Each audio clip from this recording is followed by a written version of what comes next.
वो एक ऐसी आग थे जिसे कोई बुझा नहीं सका। वो एक ऐसे लीडर थे जिन्होंने ब्रिटिश एम्पायर को चैलेंज करने की हिम्मत की, रिक्वेस्ट से नहीं बल्कि जंग का ऐलान करके। लेकिन जब आजाद इंडिया का सपना पास लग रहा था, वो गायब हो गए।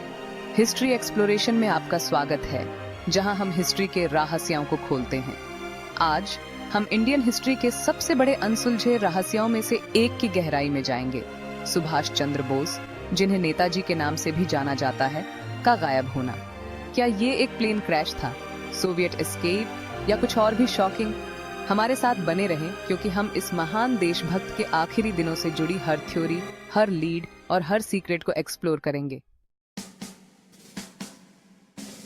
सुभाष चंद्र बोस कोई आम फ्रीडम फाइटर नहीं थे। उनका जन्म 1869 में कटक, ओडिशा में हुआ था। वो एक बहुत ही ब्रिलियंट स्टूडेंट थे, जिन्होंने इंग्लैंड में इंडियन सिविल सर्विसेज के लिए क्वालिफाई किया, लेकिन इंडिया की आजादी के लिए लड़ने के लिए सब छोड़ दिया। उनकी आइडियोलॉजी अक्सर महात्मा गांधी के नॉन वायलेंट अप्रोच से मेल नहीं खाती थी।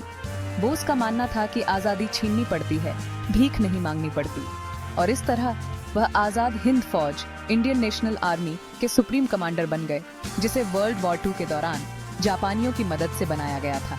उनका फेमस स्लोगन, तुम मुझे खून दो, मैं तुम्हें आजादी दूंगा।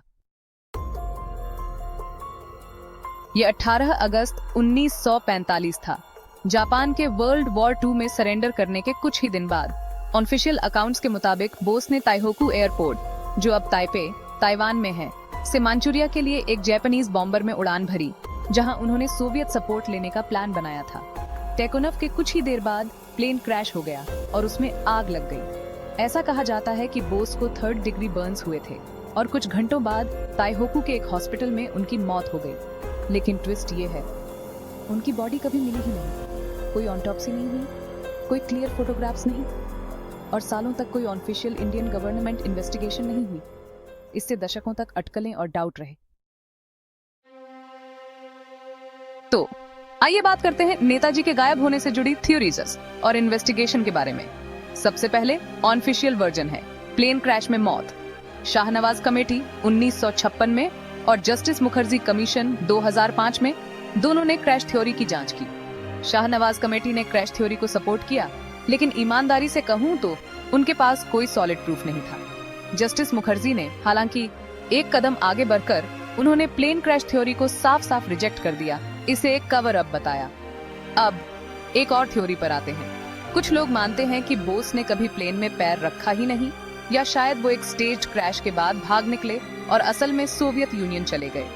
कई डिक्लासिफाइड डॉक्यूमेंट्स और टेस्टिमनी से पता चलता है कि उन्होंने ब्रिटिश इंपीरियलिज्म के खिलाफ अपनी लड़ाई जारी रखने के लिए स्टालिन की मदद मांगी होगी। लेकिन आपको पता है, रूस से कोई पुख्ता सबूत कभी नहीं मिला।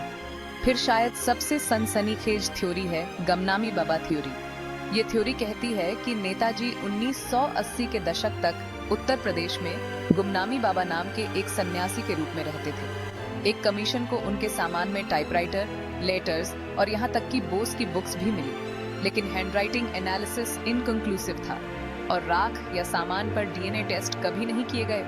आज भी उनके कुछ फॉलोअर्स सच में मानते हैं कि गुमनामी बाबा भेस बदलकर सुभाष चंद्र बोस ही थे।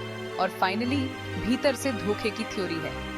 कुछ कॉन्स्पिरेसी थ्योरिस्ट्स का आरोप है कि नेताजी बस एक बहुत पावरफुल सिंबल थे और ब्रिटिश और यहाँ तक कि पोस्ट इंडिपेंडेंस इंडिया के कुछ लीडर्स भी उन्हें एक खतरे के रूप में देखते थे। क्या कोई कवर अप हो सकता था?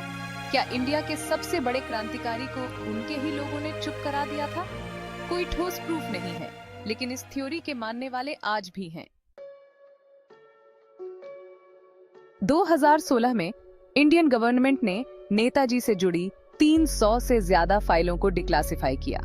हालांकि इनसे कुछ इंसाइट मिली, लेकिन उनमें से किसी ने भी कोई डेफिनेटिव आंसर नहीं दिया।